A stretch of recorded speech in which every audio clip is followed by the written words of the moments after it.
In a deeply unsettling display of indifference toward American workers, former President Donald Trump and billionaire entrepreneur Elon Musk recently shared a lighthearted exchange about firing unionized workers. To many, it was a disturbing illustration of the widening divide between corporate elites and the workers who power their industries. As the nation heads into another presidential election, Trump's track record and rhetoric suggest a renewed assault on workers' rights, making his alignment with powerful CEOs like Musk particularly alarming. This video delves into Trump's legacy on labor issues, examines how his administration actively undermined worker protections, and sheds light on Musk's complicity in anti-union actions. Ultimately, this analysis raises critical questions. What could a Trump-Musk alliance mean for America's workforce? And what steps should unions and workers take to protect their hard-won rights in an era increasingly hostile to organized labor? Section 1. Trump's history with labor rights. Donald Trump's relationship with labor unions has been characterized by contradiction and hypocrisy. During his 2016 presidential campaign, Trump portrayed himself as a champion for the working class. But in office, his administration pursued policies that undercut labor protections and shifted power away from workers and toward corporations. One key example of Trump's anti-union stance was his handling of the National Labor Relations Board, NLRB. Under his leadership, the NLRB, an agency responsible for enforcing labor laws and safeguarding workers' rights to unionize, was transformed into a tool that largely favored corporate interests. Trump appointed business-friendly officials who systematically weakened worker protections. By rolling back Obama-era regulations that strengthened union rights and establishing new rules that hindered workers' ability to organize, Trump set a precedent for anti-union policies. Moreover, Trump's cabinet included figures who championed corporate interests over labor protections, like Eugene Scalia, former Secretary of Labor, who consistently sided with business executives over employees. Scalia's appointment was a clear indication of the administration's pro-business agenda, and he used his position to oppose minimum wage increases, loosen child labor restrictions, and dilute safety regulations, all moves that prioritized corporate profits over the well-being of workers. Section 2. Elon Musk's role in the anti-union movement. Elon Musk's hostility toward labor unions is well documented. As the CEO of Tesla and SpaceX, Musk has actively opposed union efforts within his companies. At Tesla's Fremont factory, for example, employees have faced intimidation, discouragement, and outright threats from management regarding unionization efforts. In 2018, Musk was even found guilty of violating labor laws after he tweeted that unionization efforts at Tesla would result in employees losing their stock options, a clear attempt to dissuade workers from organizing. Musk's disdain for unions aligns him closely with Trump's anti-labor stance. Together, they represent a powerful front against worker protections. Musk's influence reaches far beyond his own companies. As one of the most high-profile tech entrepreneurs globally, his actions set a troubling example for other CEOs and reinforce an already troubling culture of corporate disregard for worker rights. Section 3. The MaraLago Meeting. A show of solidarity against workers? In an emblematic show of power, Trump and Musk recently met at MaraLago, where they reportedly laughed off the idea of union protections. During this meeting, they allegedly mocked workers' rights to strike and entertained the notion of firing employees who dared to demand better working conditions. This conversation, though shocking, is entirely consistent with both Trump's and Musk's previous statements and actions against organized labor. For Sean O'Brien, president of the Teamsters Union, Trump's rhetoric is a direct affront to the values he has long advocated. O'Brien, who has previously spoken out against employers who treat workers as economic terrorists for striking, now finds himself in a peculiar position. Despite his initial stance, O'Brien took part in the Republican National Convention and appeared alongside Trump.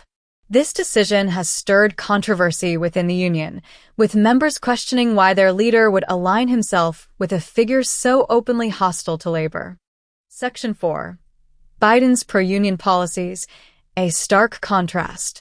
In stark contrast, the Biden administration has championed workers' rights in ways that no administration has done in recent history.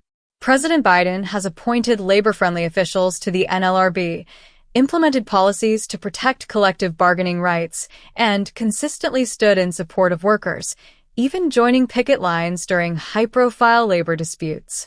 Biden's administration has also made strides in strengthening occupational health and safety standards, advocating for higher wages, and pushing for legislation that protects workers from corporate abuses.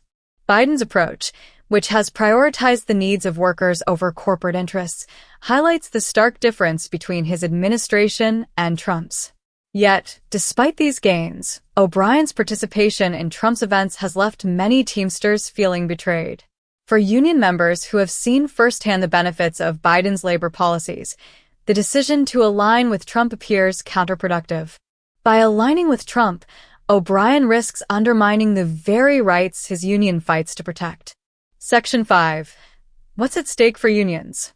With the 2024 election on the horizon, the stakes for organized labor are higher than ever. If Trump were to return to office, the impact on unions would be devastating. Under his administration, key enforcement agencies like the NLRB would likely be stripped of their power, leaving workers vulnerable to exploitation and abuse. In addition, Trump's allies in Congress are already pushing for laws that weaken unions by limiting their ability to strike and eroding the legal protections that unions rely on. Project 2025, a policy blueprint created by Trump administration alumni, outlines plans to roll back worker protections in unprecedented ways. Among the proposed changes are measures to eliminate non-compete agreements, remove child labor protections, and increase employers' control over wages and benefits. Such policies would disproportionately affect low-income workers, women, and people of color, those who are already marginalized within the workforce. For unions, Trump's return to power would likely mean a return to an era of union-busting tactics, where companies have free rein to fire striking workers and discourage union membership. For workers, it means an uphill battle to protect their rights, wages, and safety in an increasingly hostile environment. Section 6. Why labor leaders must take a stand. For union leaders like Sean O'Brien, the time has come to take a definitive stance. Remaining neutral or, worse, aligning with Trump sends a damaging message to union members and risks eroding the trust that workers have placed in their leaders.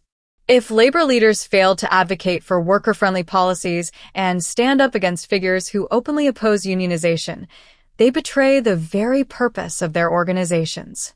The labor movement is at a crossroads, and leaders have a duty to choose a path that prioritizes the well-being of workers.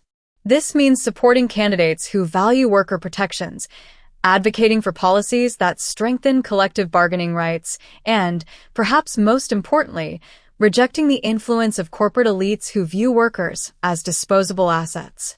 Section 7. The role of workers in defending their rights. Workers, too, must take an active role in protecting their rights. It's not enough to rely on union leaders alone. Workers must engage in the political process, educate themselves on candidates' positions on labor issues, and hold their leaders accountable. By voting for pro-labor candidates, participating in local labor organizing efforts, and speaking out against anti-union policies, workers can help shape a future that values their contributions and respects their rights. Section 8. The road ahead. What's next for American workers? As the election draws closer, the future of American labor remains uncertain. With Trump's possible return to power, the labor movement faces a pivotal moment that will determine its trajectory for years to come. The decisions made by union leaders, workers, and voters in the coming months will have a lasting impact on the strength of organized labor and the ability of workers to protect their rights. In a world where corporate giants wield unprecedented power, the American labor movement stands as one of the last lines of defense for workers' rights. But as Trump and Musk demonstrate, the threat to organized labor is real and growing. If unions and workers hope to preserve their hard-won gains, they must remain vigilant and proactive in defending their rights. Now, more than ever, labor leaders, union members, and pro-labor advocates must unite to resist efforts to undermine worker protections and ensure that the rights of American workers remain safeguarded. The fight is far from over, but with collective action and a renewed commitment to the values of solidarity and fairness, the labor movement can withstand the challenges that lie ahead and build a future where workers are valued and respected.